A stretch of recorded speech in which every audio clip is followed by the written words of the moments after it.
The girl shaved her head, put on a white veil, married a man she had only met once. After this strange ceremony, the real nightmare began. From that day on, she had to wear a headscarf all the time. Her only purpose was to have children. During her period, she could not touch her husband, because this was seen as unclean. After 15 days, she was required to cleanse her body completely, even scrub her nails clean. But things did not end there. She had to undergo professional checks, attend holy water prayers. Only then could she return to her husband. However, a year passed. She still could not get pregnant. Her mother-in-law was furious, blaming the girl for failing her duty as a wife. The girl felt humiliated. She sought comfort from her husband, but he fully supported his mother. The girl felt disappointed. After long treatment and many attempts, the girl finally became pregnant. She happily wanted to tell her husband, but what came instead was his demand for divorce. The girl was heartbroken. She made up her mind to start searching for a new life. She arrived in Berlin, but had no money for a hotel, so she hid under a classroom desk to rest. But the next day,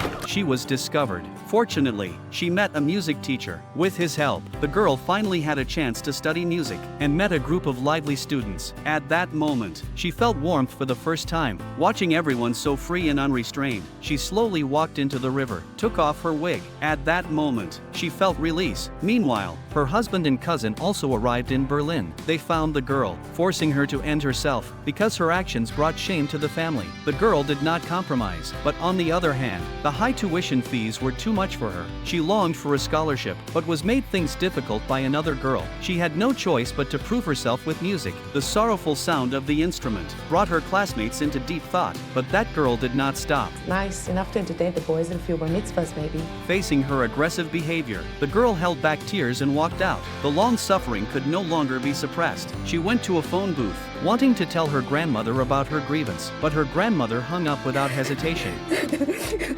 The next day, the girl went to school, ready to give up applying for study, but unexpectedly, she actually passed the application. So, do you think the girl should break the cage?